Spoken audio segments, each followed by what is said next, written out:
According to the Cambridge Dictionary, the word cooperation is the act of working together with someone or doing what they ask you. One example they use is the following sentence. Woodrow Wilson hoped the League of Nations would replace power politics with international cooperation. Woodrow Wilson had high hopes for peaceful international cooperation, but today's situation isn't quite what he hoped for.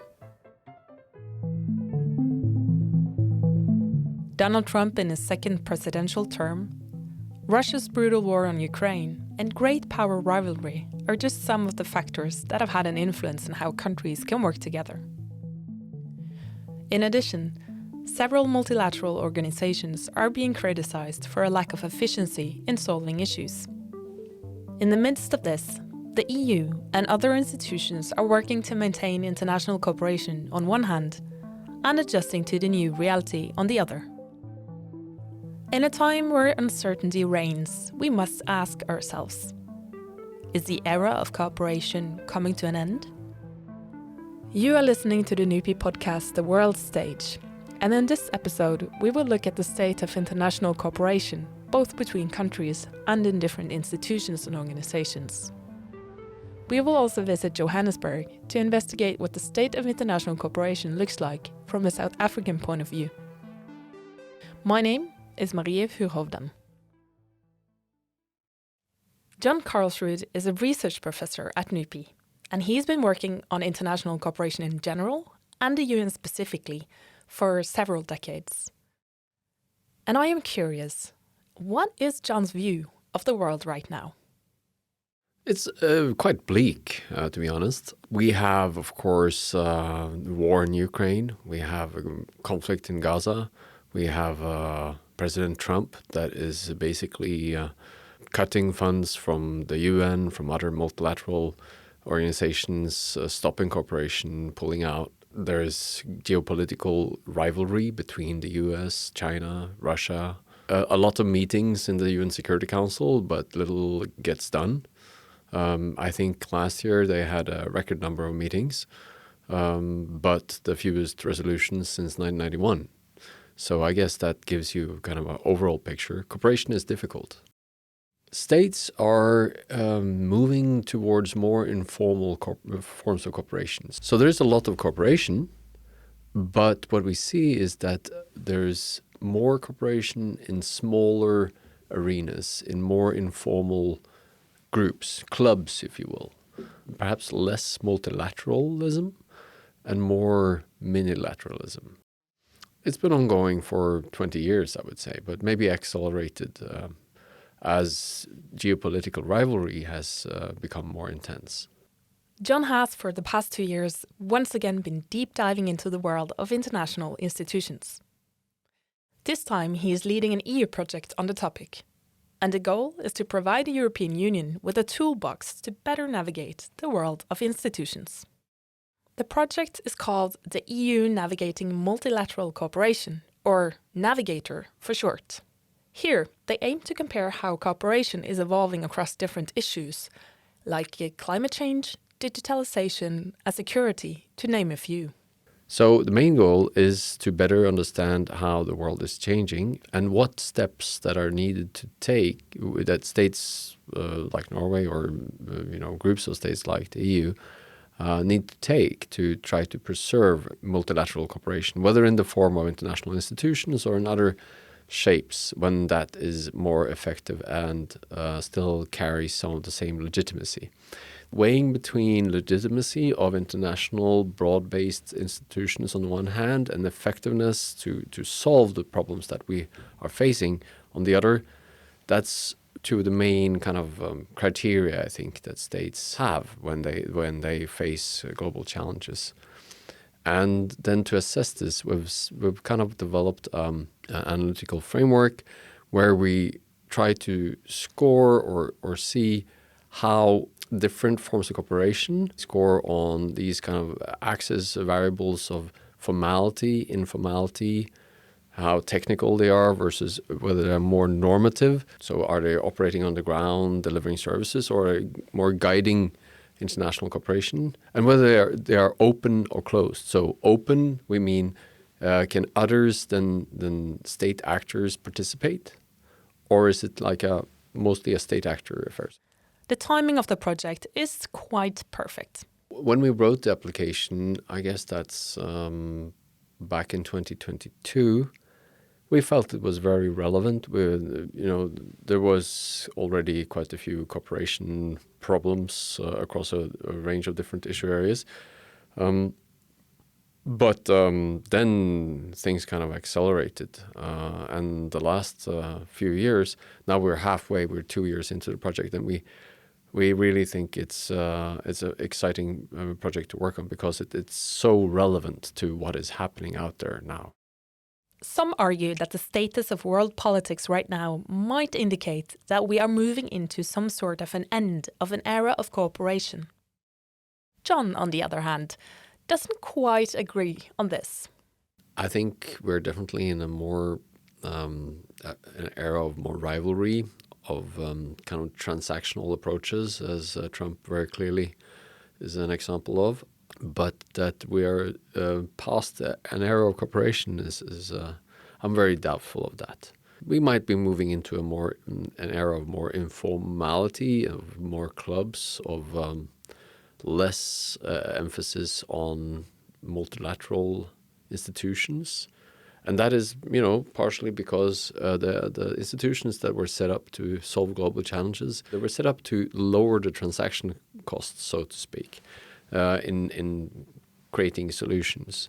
And now, for many states, it seems like they're actually almost increasing them. So they rather prefer to go outside. Effectiveness is trumping legitimacy in a way. So we need to find EU and Norway and others need to find kind of partners to cooperate with, also outside of the West, in the global South, whatever that is. But states like Indonesia, Mexico, Brazil, South Africa. And South Africa is one of the countries included in the Navigator project. As one of the largest economies in Africa and a G20 permanent member, South Africa is an interesting country to look into when talking about international cooperation. I was curious to find out what the younger generation of South Africans had to say about international cooperation and how they perceive their future. So I had a chat with 2 students at the Wits University in Johannesburg, South Africa. So my name is Buhle Kokela. I am currently pursuing my honours degree in international relations with the University of the Witwatersrand. My name is Amina Dosa. I am also studying international relations at the University of Witwatersrand. So how do the 2 students look at the world right now? Amina explains. The world, it's scary because it's like what is to come, what is the future for us, especially with like inflation rising, the economy is looking bad, and even like human rights, even that is starting to dwindle. It's like we take 10 steps forward and then we take 100 steps back. Foreign aid has been taken away from South Africa. We need that, right? South Africa is still a developing country. We need assistance with healthcare. We need assistance with so many things. Foreign policy. I feel as though we also need assistance with money or the economic aspect of things. So I would say South Africa does definitely need cooperation with other institutions. Yeah, I agree. I think with any country, I think international cooperation is vital. I mean, with globalization in itself, we need to cooperate with each other. I think for me, taking it from an African perspective, I think it would be very important for the African continent to cooperate as well, and then work with like the EU, for example, and global axes, the US, etc., because without one another, we won't be able to manage. The G20 is an example of an informal arena for international cooperation between countries. 2025 marks a special year for South Africa. For the first time, the G20 summit will be held on the African continent. In November, leaders of the world's 20 biggest economies will meet in Johannesburg to discuss joint issues. G20 being in South Africa, it's a good thing, right? especially also seeing how the African Union has also become a permanent member. So it's a permanent member for 2 years now. I think it's a good thing. It just shows that there's a shift. Africa is no longer getting aid from international corporations, whatever the case may be. They are actually participating in the decision-making process, and then they are bringing African solutions for African problems. So I think that G20 being in South Africa is honestly a good step. Yeah, I share similar sentiments. I think the G20 being held on the African continent, particularly in South Africa, is a great start. It's also an indicator that, or like it goes to say that the African continent is not just like a placeholder. Like we are now being put into the stage to make decisions. The EU is also part of the G20, and the Union has several initiatives at play in Africa. But how well do the two students think that the EU has succeeded? It has done a good attempt at helping the African continent, or other African countries, by giving them infrastructure, money, as well as many other things. But then we need to now move from just being infrastructure. When you have a problem, let's give you money. I feel as though the EU needs to be on a grassroots level. They need to figure out and find out, okay, how can we help the specific African country? We look at the cultural aspects of it. It's done a good attempt at, advancing Africa, but it definitely needs to do more. And I think also it's not to say that we're taking all African problems and saying, EU, solve it. Yeah. It's definitely something that we as Africans need to solve ourselves, because it's your own country and it's your problems. And I think, again, cooperation is receiving assistance. We might not have all the knowledge, we don't have all the technical equipment to, for example, build, a train that goes from, I don't know, Nigeria to Ghana to Benin, Togo, it doesn't go from Nigeria, Benin, Togo. We don't have that infrastructure. So leaning in on the knowledge of the EU and gaining that knowledge, it's again cooperation. We're not just saying EU solve all our problems, because, maybe to an extent, well, not maybe. Yes, you played a hand in where we are right now, but, we can, have that initiative to actively participate in our own growth and development, So it's not just we've got this problem, solve it. It's, we have this problem, can we work together, as the world to solve this situation, this problem? Yeah. And I think, with that, and also just making sure that there's mutual interest, of course, and that both sides benefit. Not only the EU benefits from this cooperation, be it natural resources or whatever the case may be, but then African countries or Africa must also benefit from this partnership. There mustn't be an imbalanced power relation. As the generation inheriting choices their predecessors have made, what are their outlook on the future? Yeah, so in the future, I hope, as she mentioned, the African continent is able to move from just receiving and just giving out raw materials to producing their own products, to refining their own materials, to participating actively in the global economy. Yes, we do produce, but are we producing enough? You hear about cocoa farmers in Ghana that have never tasted chocolate before, and you wonder how. Or you see them still living in shacks and you think, how? Because without your cocoa, we wouldn't have the chocolate that we're eating today, We wouldn't have all these products that we need these essential minerals or resources for. Yes. So I guess it goes back to the question to, power dynamics. Are you, because I'm not as developed as you are, am I now being seen as inferior and being given inferior treatment? Idealistic answer, I would love for a thriving African continent that is able to participate in the market space, in the world economy equally with, their partners such as America, the EU, the European countries as well.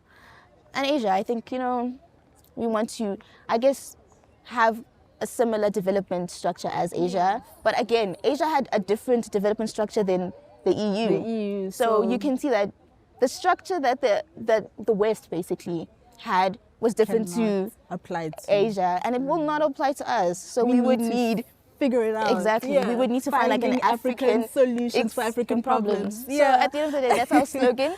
Shout out. African solutions for African problems. Yes.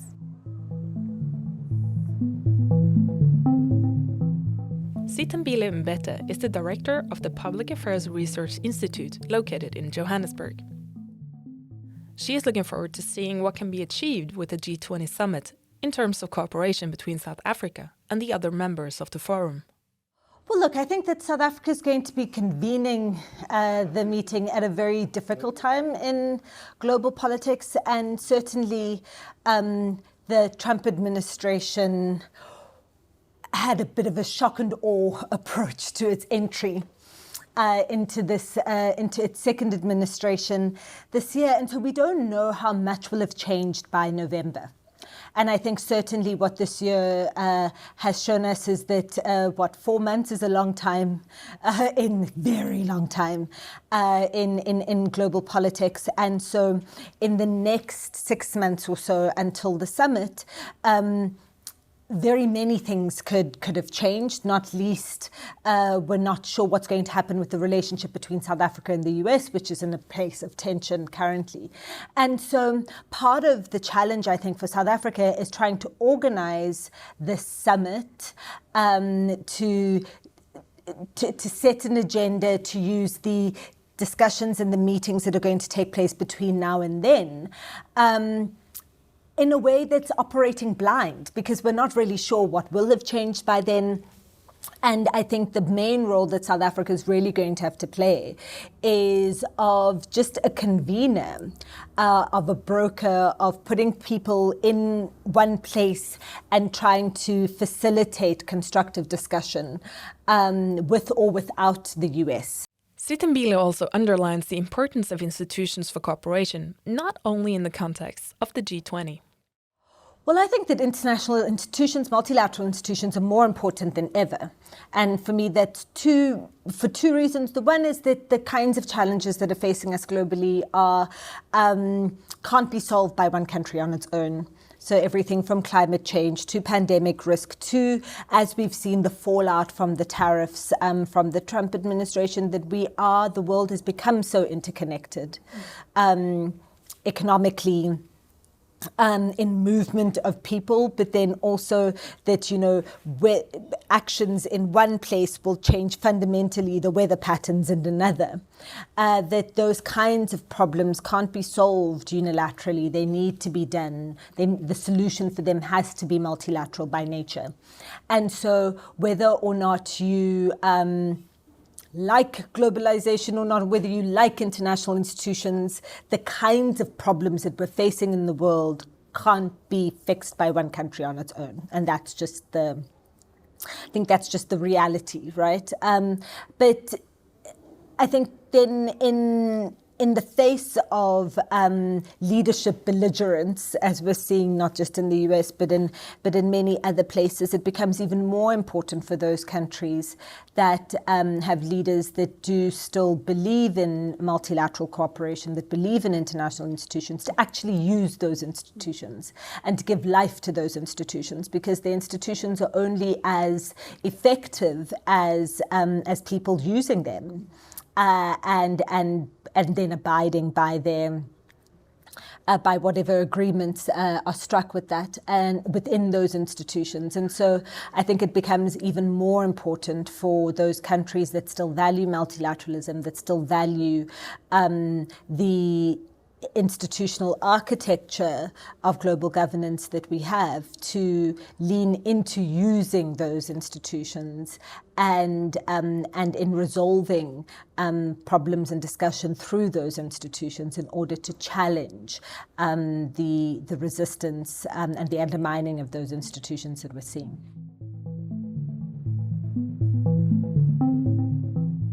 So multilateralism is important for solving issues that applies to us all on some level.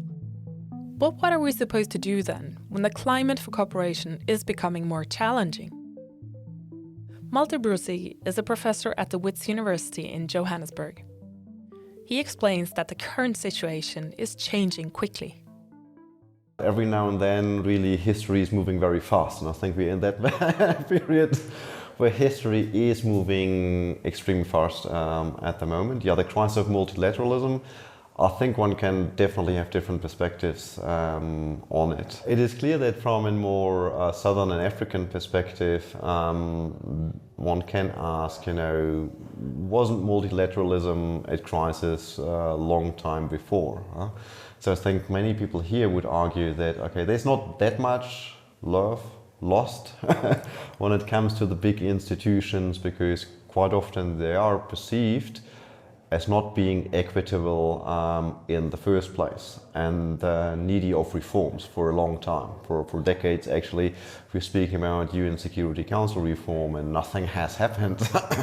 So if we now have a crisis that pushes things towards more reform, then this is not necessarily something of a negative development, right? So, but of course, destroying multilateral institutions completely, the question is how deep does the crisis go and how do we go out of the crisis, right?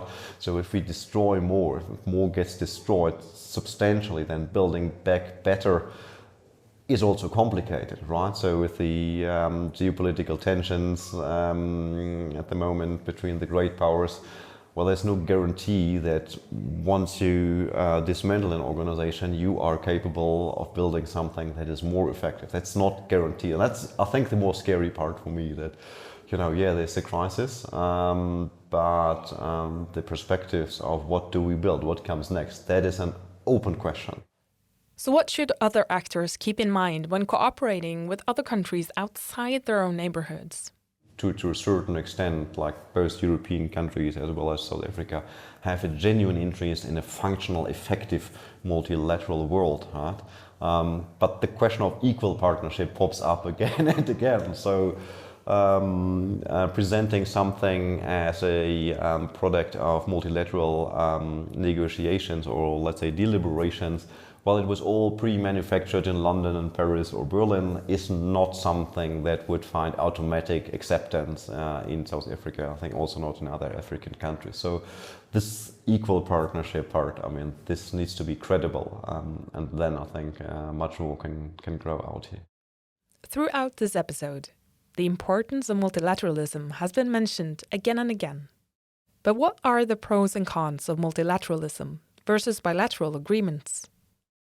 And how about the role of institutions like the G20, the UN, or others? Can they step in when cooperation between countries is challenging? I think we will always have these, let's say, two different levels. So on the one hand, larger countries can afford crafting more bilateral relations because simply they have the strategic vision, they have the resources for it, so it's easier for them. Smaller countries tend to profit more from established multilateral formats in one way or the other. But I think in the end, I mean, what the academic literature says is that you lower your transaction cost by working through an organization simply because it's permanent and you can routinize interaction. And doing everything bilaterally is not effective whatsoever. I think we can all watch Trump contradicting himself on a weekly basis, on a daily basis maybe. There you see already like the limits of bilateral, bilateral cooperation. So that's a big advantage of a multilateral institutionalism, that you have agreed rules and you have better steering capacity. You can also control the direction where you're going, of course. So what countries do not like very much is that, okay, if an organization becomes too independent and then potentially is forcing a country to do something that they do not want. So that's kind of the downside, but most international organizations are rather intergovernmental. So it's still that governments have the last word and can, intervene, have veto rights, for example, withdraw funds. So they are actually in a very powerful position. And that gives them, I think, enough influence to also change and steer direction. But it's also true that institutions become a bit sticky over time and hard to reform. So the threshold for reforming organizations is usually like a 2/3 majority, either in some kind of general assembly or you need to convince veto powers in the Security Council. That is there for a reason. So it's, on the one hand, it protects the interest of powerful countries and you need to have the buy-in of the larger countries. On the other hand, this makes these organizations really slow to respond. In times of emergencies and crises, this is definitely a disadvantage, and the organization can be blocked. On the other hand, again, having too many bilateral relations is also chaotic and not structured. So I think that's the reason why we'll always see both. But okay, at the moment the pendulum is swinging more towards bilateral relations, but I think they cannot replace global governance institutions completely. So it's a trend. It will be there for some time, but it's no real replacement. So as a last little outlook on the future, I ask Malte the big question of what the future will hold in terms of cooperation. I have two fluffy mottos or logos or whatever you want. Building back better. So the crisis of multilateral institutions also offers a chance of seriously thinking about reform. And we know that larger institutions are a bit sticky. There's a lot of inertia coming from the inside. However, to overcome that, you actually need a crisis. It's quite often the historic moments that help us in building better institutions. So UN emerged at the end of the Second World War. It's not that we need another world war, hopefully, to build a better UN, right? So we can do this at a lower level. But speaking about the multiple crises, which is a global political crisis that does exist, I think that should create enough pressure to everyone who is thinking rationally about international relations that, we can improve it. Okay, the crisis of multilateralism, this is the downside, is one of the big crises that we cannot just overcome easily. That would be naive. The geopolitical contestation that's there, that will between US, China, EU, Russia, etc., that will stay, I think, for the next decades or so. And that's definitely something that will be a big problem still. But the areas of more technical cooperation, if you look for them, you can find them. So building back better, but building back is important, not stopping. So if we dismantle institutions but not reforming them, that would be a big mistake. So that would be a worst case scenario. And as in South Africa, there's a very famous a cappella band, Ladysmith's Black Mabasa, and one of their songs I think is very famous in South Africa, and it goes like this: tough times never last, strong people do. Or maybe we can add that maybe strong institutions. So tough times never last forever, but building strong institutions, they will last. If this is like maybe more positive, forward-looking phrase, then that is something that I would personally like to endorse. But yeah, politics will tell us where we move. So perhaps Woodrow Wilson's dream of peaceful cooperation isn't crushed after all. At least, it's comforting that the picture the experts are painting still has some hope for fruitful cooperation in the future, although we're in a time with rapid change.